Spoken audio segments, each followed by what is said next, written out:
Good day my dear followers and subscribers. For today's video, tayo po ay maglilipat ng siling haba. O ito yung siling Ilocano. Ito po yung hindi maanghang. So malalaki na po yung seedling natin. Tayo po ay maglilipat doon sa mga container. So dito po, no, meron tayong 4 na container ng tubig. So 8 liters. So tama-tama po ito, no, sa ating taniman. Matagal na po kasi tayong hindi nakapaglipat ulit ng siling haba, no. Ito yung pinapakbet, no, naming mga, o lalo ng mga taga norte. Ito yung siling haba. Ito po yung hindi maanghang. Ayan. So ito nga palang binhi na ito ay galing po ng probinsya na nakapagpatubo tayo at nakapagpabunga. So ang ginawa po natin ay naglipat, nagbinhi po tayo para maparami natin itong sili na ito. Ito po pala ay sa aking pagganilsa kasi pang 4 na salinlahi po ito, kaya ho tayo nagpapatubo para ma-check natin kung talagang hindi ho ito hybrid, ano po, kasi karamihan minsan ng mga sili ngayon, lalo na yung mga siling haba, yung maanghang ay hybrid na po. So hindi na kapag itinanim mo itong mga pinatubo mula doon sa buto ay minsan hindi na nagbubunga, nababansot or namamatay ng maaga. So ito naman po ay nasubukan na natin. So pang 4 na salinlahi na po itong buto na ito. So, pang 4th generation na. So, ito po ay gagawin natin, i-check natin kung mamumunga po ulit itong mga sili na ito, no? Mamunga ng marami pa rin, kagaya ng mga pinanggalingan po nila. So, dati po, ang mga patubo natin po ito na sili ay nandun po na maraming bunga. At meron ito pa sila, yung naunang, meron pa po dito, yung naunang puno niyan. So, dito po galing yan. Papakita ko lang po sa inyo itong sili. Dito po galing ito. Itong sili na ito. Yan. Itong mga binhi na ito ay dito po nanggaling sa puno na ito. Na yung buto naman po ito ay galing ng probinsya.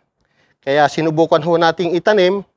Nakapagpabunga tayo. Tapos itinanim yung bunga noon. Itinanim natin ulit. Kaya ito po pang 4 na salinlahi.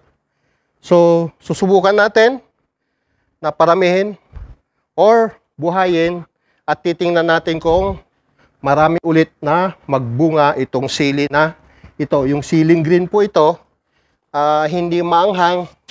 Ito po ay pwedeng pakbetin or ihawin. Sausaw po sa bagoong. Yan, ito po yung masarap na sili, no? Siling Ilocano na tinatawag nilang hindi maanghang. Okay, so meron tayong 4, no? 4 na taniman. Although, ito, pwede na ito. Yan. Kailangan natin i-maximize yung ating mga taniman dahil nga kulang po, no?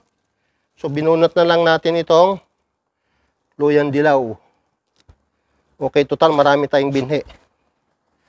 So, dito, maglalagay pa tayo ng isa. So marami ho tayong binhi, no? Kaya lang itatry nga natin kung talagang magbubunga po ulit ito, no? Itong sili na ito.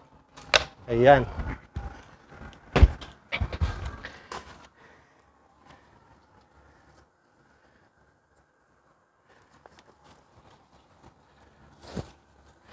So ito pala ho, meron tayong serpentina.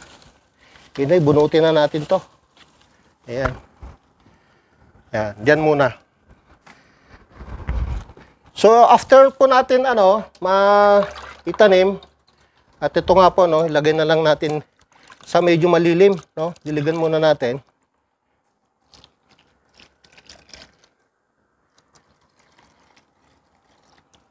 Sana huwag atikehin kaagad ng aphids. Yun ang problema natin dito, aphids. Ayan.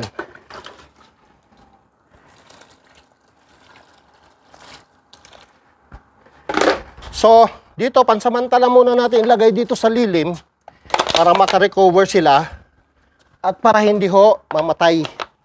Ayan. Okay. So, meron tayong 6 na puno ng siling haba. Ayan. Okay.